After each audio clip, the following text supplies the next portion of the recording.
I'm not writing this to entertain anyone. I'm writing because if I had followed the app's instructions to the end that night, I wouldn't have come back to tell you. I didn't ignore any rules. I didn't improvise. I didn't do anything outside of protocol. Even so, someone managed to take me off course without even touching the truck. And the system still said everything was fine. The delivery was short and unglamorous. A load of cleaning products leaving a distribution center on the outskirts of Columbus and going to a smaller warehouse near Wheeling. Nothing refrigerated, nothing dangerous, nothing that warranted extra attention. I accepted because I needed 2 clean trips to recover my rating on the platform. Anyone who drives for ride-sharing apps knows, when your rating drops, support becomes a wall and the work disappears. In the courtyard, I went through the whole ritual. QR code on the gate, photo of the seal, photo of the inside of the trunk, time recorded. The app responded, "Trip started as planned," and opened the map. A banner also appeared saying that the route would be monitored in real time. I believed it. And that's what left me vulnerable. The first change came across as completely normal. Optimization applied, route adjustment due to traffic. There was no red alert, no sound, nothing dramatic. Just the map arrow redrawing the path and a large confirm button. The maintain route button was smaller, gray, as if I were stubborn for preferring what I already knew. I confirmed. The detour didn't seem suspicious. The exit was well marked, the asphalt was good, 2 lanes, no dirt road. The app guided me with that neutral and polite voice. Every few minutes I received short messages that seemed like confirmations. Route validated, SLA preserved, time within expectations. It worked like anesthesia. I stopped comparing it to the old route and just obeyed. Gradually, the surroundings changed. Traffic became infrequent. The signs began to look old, with worn reflectors, and some indicated only generic directions like local route or industrial access. The shoulder became too wide for long stretches, as if it had been designed for quick stops. I noticed, but I rationalized it. Rural area, early morning, normal. The cell phone signal started to fail in a strange way, not like a complete drop. It was more like a delay. The map would freeze for a second, then jump forward. The telemetry in the corner of the app frequently showed synchronizing. Then came a command that wasn't a suggestion. Reduce speed for operational adjustment.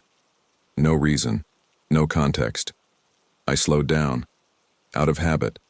I tried to open a support ticket, standard screen. You are in a queue. No name, no direct channel, just menu options. I chose route. The response came automatically.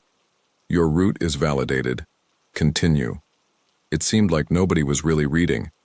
It seemed like the support's function was to keep me going, not to help me. Minutes later came the false confirmation that bothers me the most to this day. Route validated, no further action required. At the same instant, another message appeared on top. Administrative stop recommended for seal validation. The two together were contradictory. If there is no further action, why should I stop, and why validate the seal in the middle of nowhere? No human dispatcher would write like that. I tried to open the message history to take a screenshot. The app loaded, flashed, and returned to the map screen. I tried again. Same thing. As if it didn't want to be reviewed. The radio, which I leave on more for company than for utility, started a short, irregular static sound, like a frequency test. It wasn't a conversation. It was a reminder of someone's presence. It was then that I saw the first physical sign. In the right rearview mirror, the side of the trunk reflected the light from my own cabin flashlight, and I saw a small reflective marker near the rear. It looked like a simple sticker, stuck on crookedly without a logo. I hadn't seen it when I left. I always check the trunk because I've had problems with inspections before. And the seal. The seal was intact, but there was a thin scratch near the latch too aligned to be accidental. It wasn't a cut to break it. It was a mark. The app vibrated and delivered the clearest and most absurd instruction.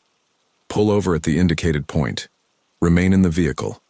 A generic icon appeared on the map. No name, no address, just a point on the shoulder. I looked ahead and saw no gas station, parking lot, lights, nothing. Just a dark road and a wide shoulder. That was the system trying to convince me that that point was a real location. I tried calling the platform's emergency number. It rang and dropped. I tried again. Voicemail. I went back to the app. Processing. Please wait. In queue. It was a prison made of polite responses. In my left rearview mirror, a headlight appeared in the distance and stayed there for too long. It didn't get closer enough for me to identify it. It didn't overtake me to disappear. When I increased my speed by 5 miles per hour, it changed its speed too. It wasn't a coincidence, it was controlled tracking. I understood the trap. No one needed to approach me. They just needed me to stop alone, at the right spot, and stay inside the booth waiting for a procedure. No violence, no witnesses, no clear crime. If it went wrong, the report would show that I pulled over voluntarily.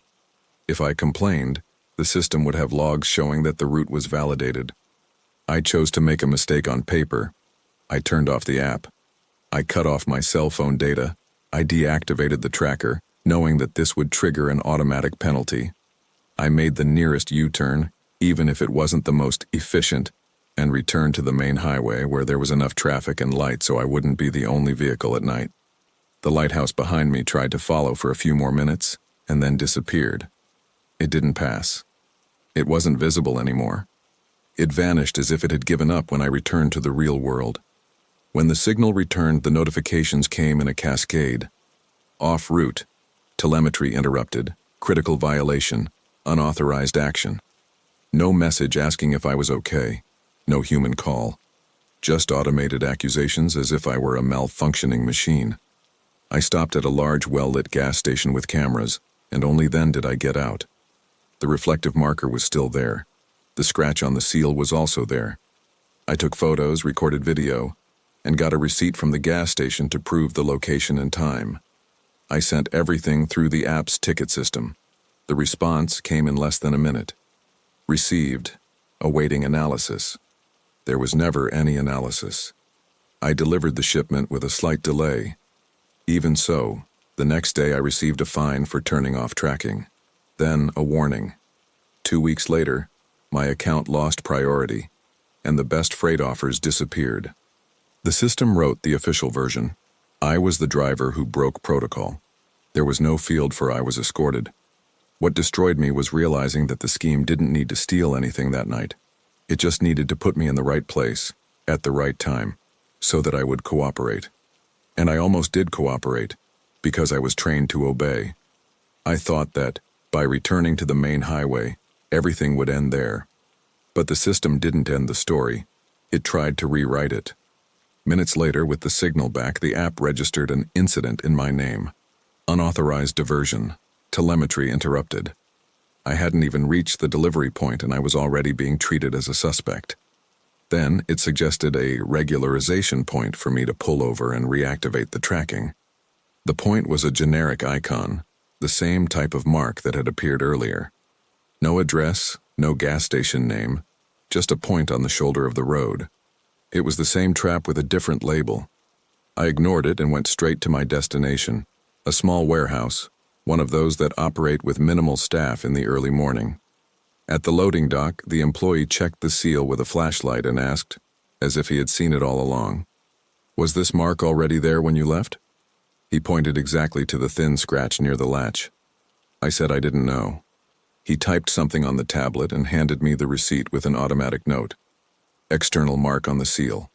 Audit required. The audit wasn't about the cargo. It was about me.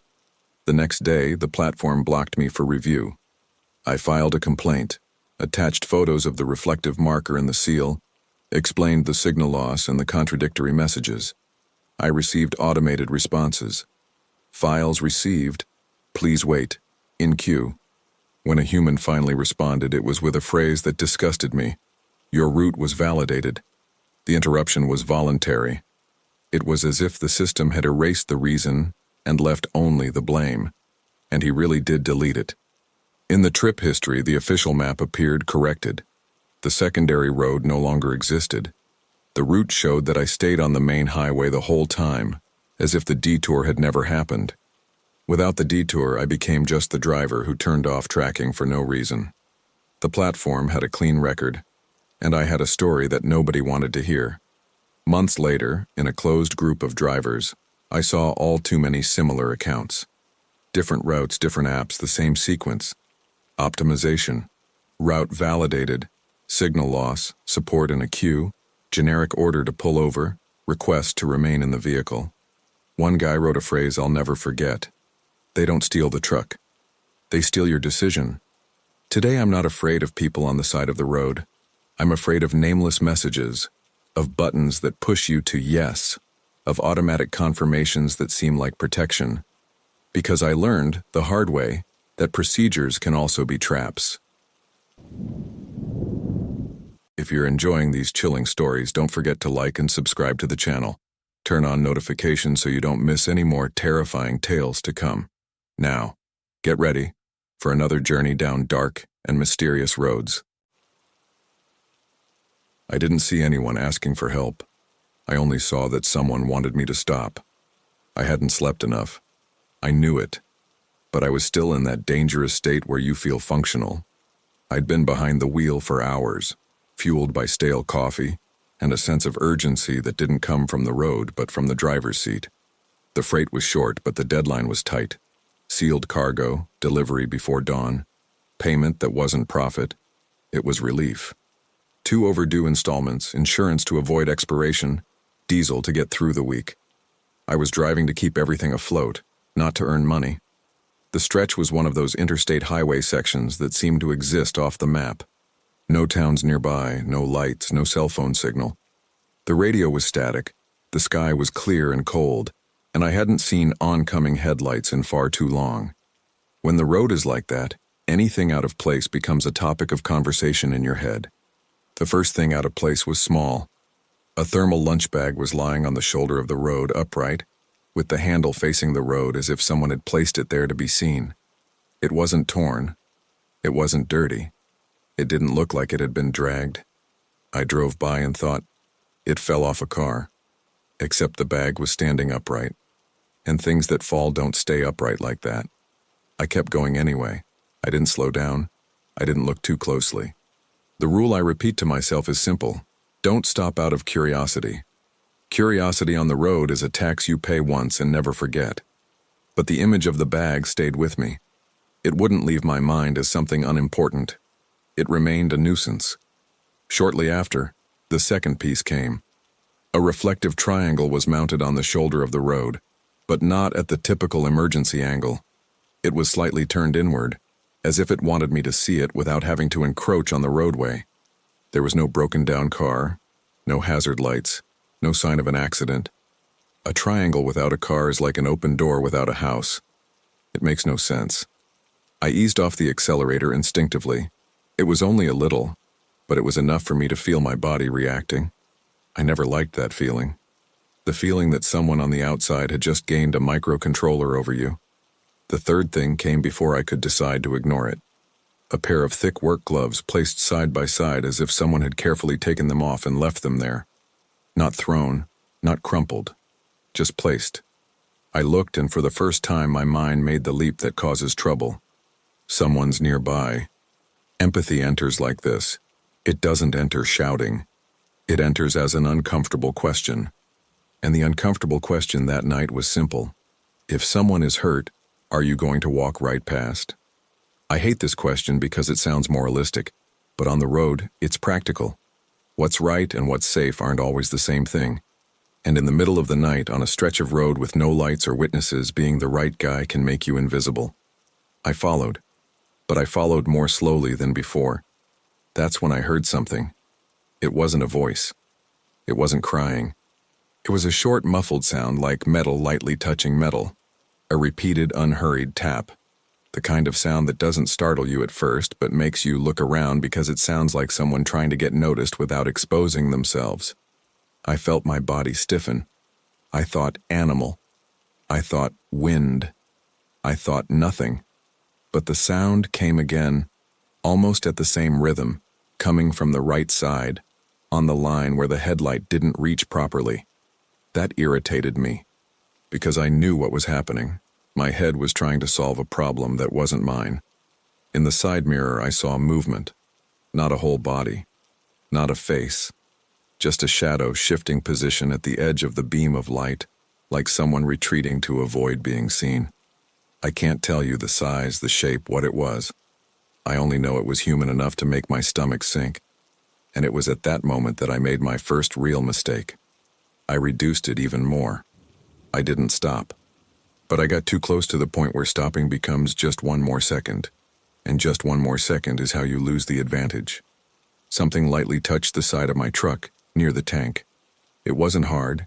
It wasn't aggressive. It was too light to be an attack and too precise to be accidental.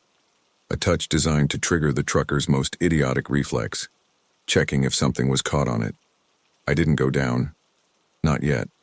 But my mind started doing what they wanted. Considering. Considering is dangerous because you think you're still in control. You think that just thinking isn't responding. But on the outside, someone is reading the timing of your reaction. Someone is interpreting your speed. Someone is waiting for you to decide to be helpful.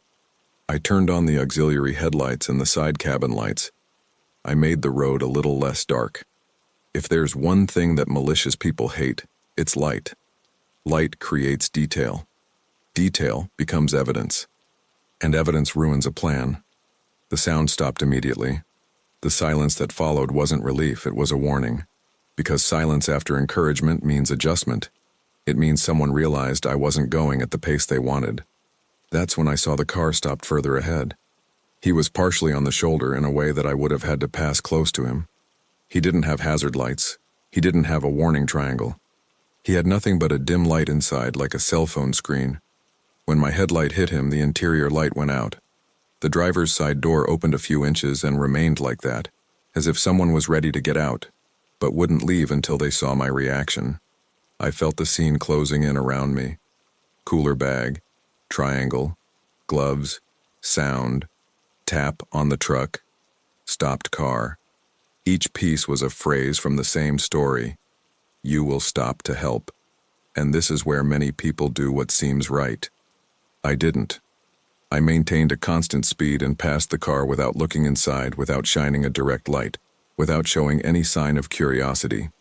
I wanted to appear indifferent, not out of coldness, for survival. At that same instant, a vehicle appeared behind me. Low beams. Maintain a constant distance. No overtaking. No getting too close. Just following. I hadn't seen that car before. It entered my world the exact moment I passed the stopped car. That's not a coincidence. That's coordination. The problem with coordination is that it doesn't require violence, it requires time. And time is what you lose when you're tired. I didn't accelerate abruptly. Desperation leaves a trail.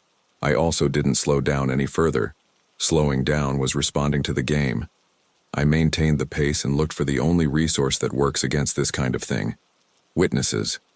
The next 24-hour checkpoint was more than 10 miles away. 10 miles can be an eternity when you feel you're being watched, and silent observation is the cheapest form of control.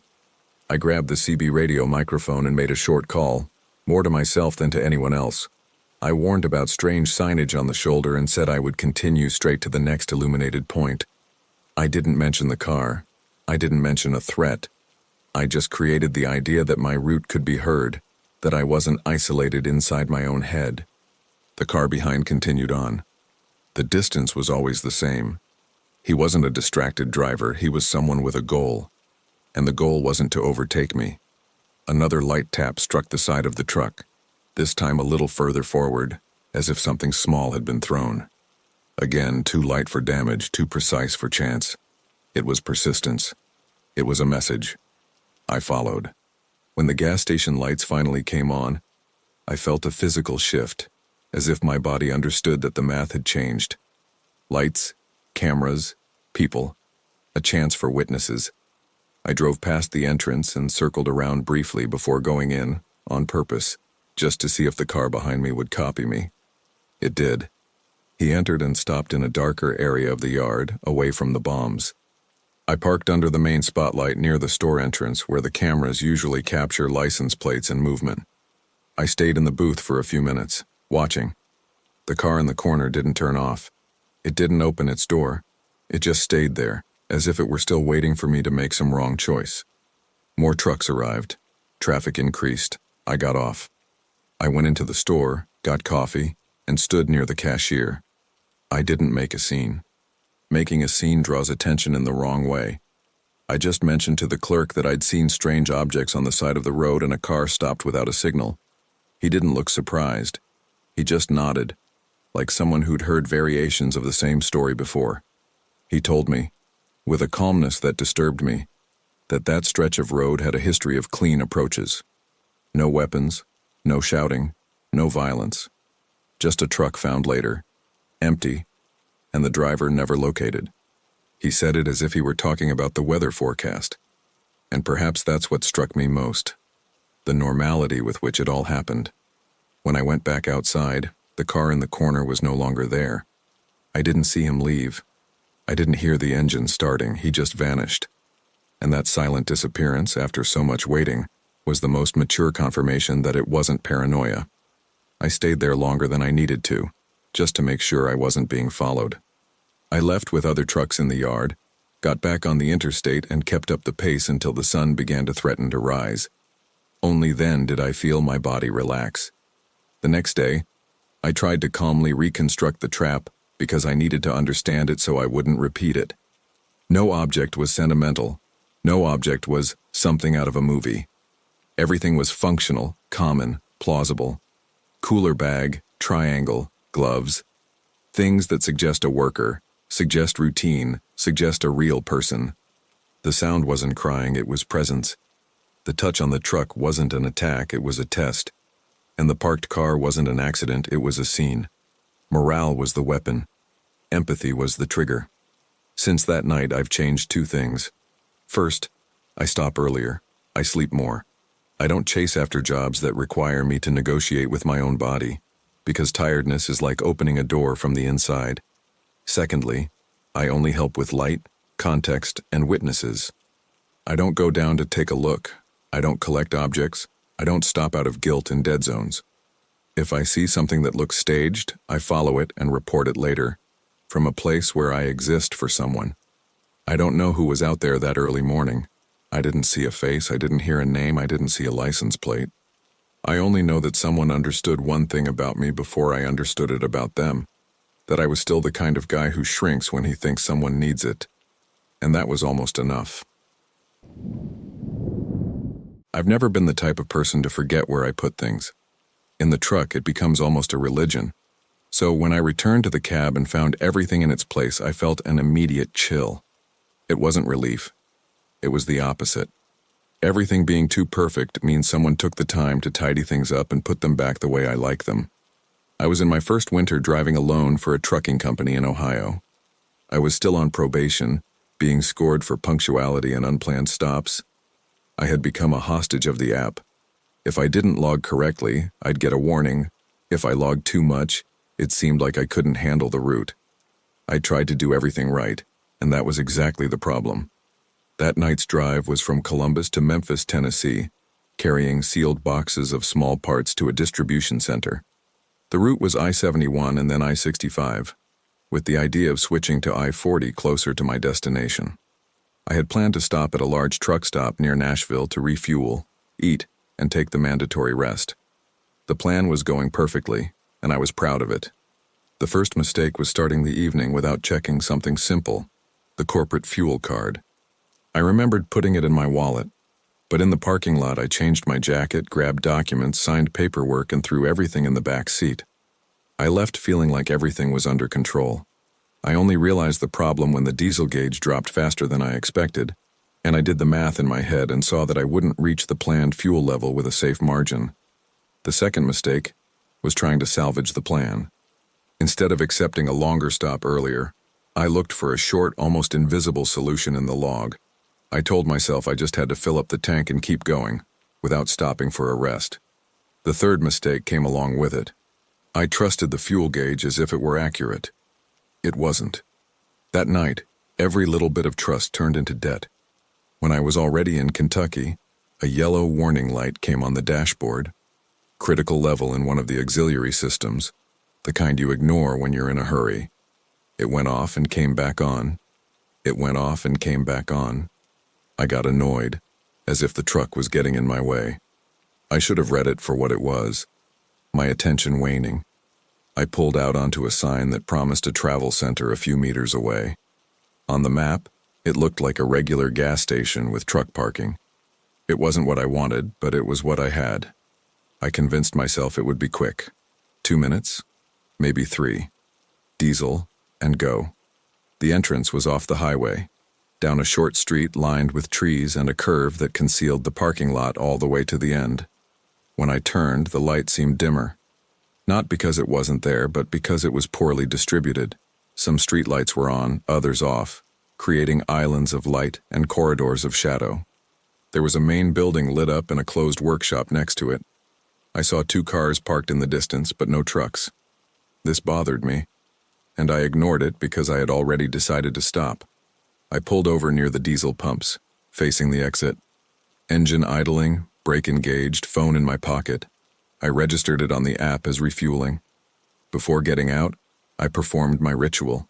Door locked, curtain drawn, wallet in my pocket, key on my lanyard. I believed that ritual was safety. When I went downstairs, the air smelled of cold fuel and reheated food. The store was open, lights on, coffee maker running, shelves full. But there was no one behind the counter, no customers, no employees. The TV was playing some program at a low volume, as if the sound was meant to bring the place to life. I stood there for a few seconds waiting for someone to appear. No one did. I went to the ATM to pay for the diesel, and that's when the little twist in my plan came. It asked for my corporate card, and I couldn't find it.